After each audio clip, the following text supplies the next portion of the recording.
Баршаңызға қайырлы күн достар, менің каналыма қош келдіңіздер. Бүгін кешкі ауызашарға сіздерге идея болсын, осындай бір ерекше тағамның рецептісімен бөлісемін.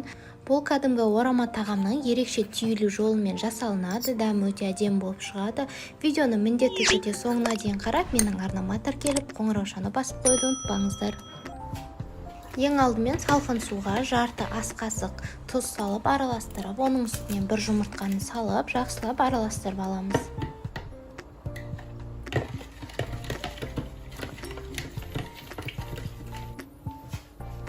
Алдын ала илектен өткізіліп қойған ұнымызға суымызды құйып, араластырып, осылайша бірінші қасықтың көмегімен, кейіннен қолдың көмегімен қаттылау етіп қамыр илеп аламыз.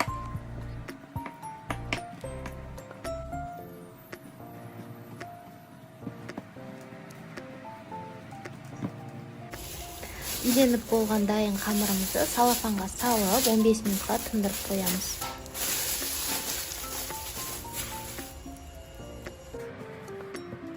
Салмасын дайындап аламыз. Ол үшін тартылған етке осылайша пиязды майдалап турап аламыз. Және де картошканы майдалап турап, осылай видеодағыдай майда етіп төртпіштетіп турап шығамыз. Және де укроп пен көк пиязды да қостым. Сіздер бұл начинкасына кез келген асқабақтан жасасаңыздар болады, сәбіз қосып жасасаңыздар да болады.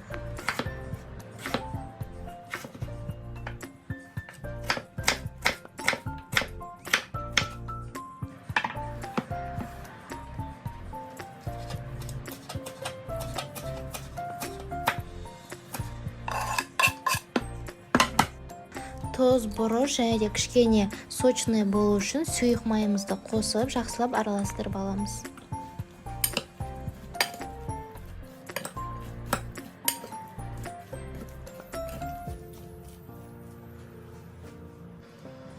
Қамырымызды алып, осылайша сопақ етіп алып, бөліктерге бөліп аламыз. Дәл осы құрамын жазып кетемін описанияға. Сол құрамнан бізде 8 бөлік шығады.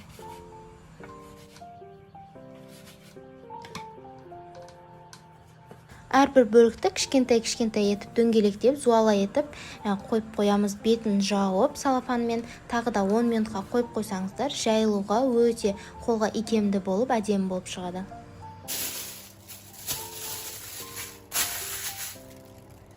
Қамырымызды жайып бастаймыз. Біреуін алған кезде қалған қамырлардың беті осылайша жабық тұра берсін. Бірінші осылай қолмен басып, оқтаудың көмегімен жұқа болғанша осылай бірінші оқтаумен жайып шығамыз.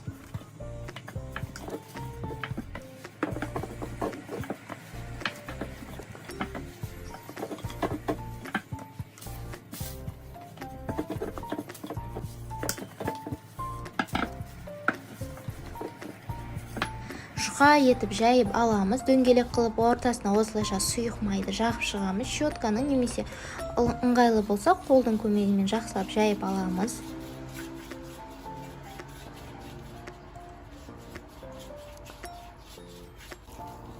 Енді осының үстінен салмамызды саламыз. Ыдыста тұрған салмамызды осылайша көздің көмегімен қолмен 4 бөлікке немесе 8 бөлікке салып алсаңыздар, барлығына бірдей болып салынады. Осылайша тегістеп, оқтауды үстіне қойып, видеода көрсетілгендей орап шығамыз.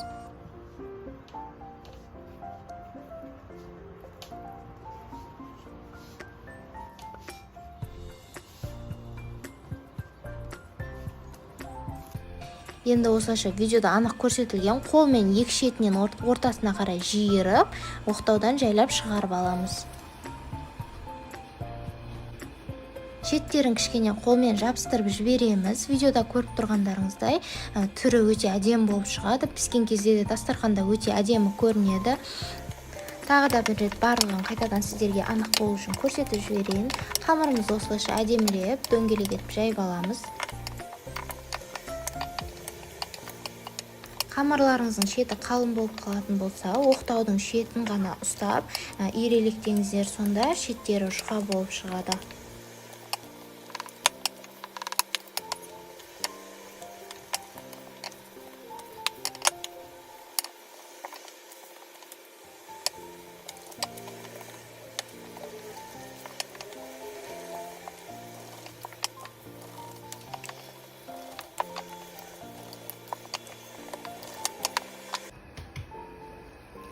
Ішін жақсылап майлап, салмасын салып, бір тегістеп шығамыз.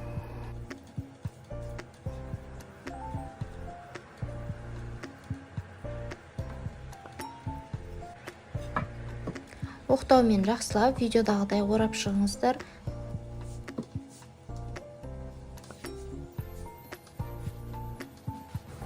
Екі шетінен ортаға қарай жиырып, оқтаудан шығарып аламыз. Видеода қиын көрінгенмен өте оңай, бір жасағаннан шығады. Және де осылай мантаваркамыздың ішін жақсылап майлап аламыз. Алдымен кейіннен осының үстінен қойып, осы орамалардың бетінде кішкене майлап жібереміз. Газде қайнап тұрған суымызға қойып, 40 минут, 45 минут шамасында пісіріп аламыз. Соусын дайындаймыз. Ол үшін табамызға май құйып, оның үстінен майдалап туралған пиязды жақсылап салып, қуырып аламыз.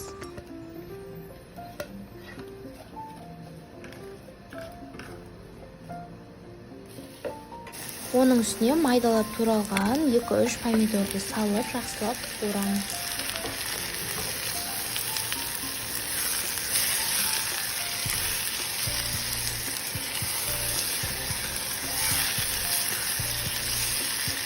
Үстінен укропты майдалап турап, салып, тағы да бір қуырып, оның үстінен тұз, бұрыш және де кішкене су қосып, жарты пиала су қосып жіберсеңіздер, сочный болып әдемі болады.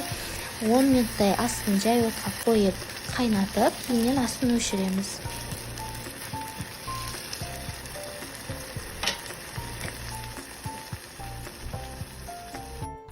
Орамаларымыздың бетіне соусымызды құйып, дастарханға ұсынамыз. Түрі де, дәмі де өте әдемі болып шығады. Сіздердің отбасыларыңызға ұнайды деген ойдамын. Видеом ұнаған болса, лайк басып, комментария жазып кетіңіздер. Сіздермен болған Арайлым.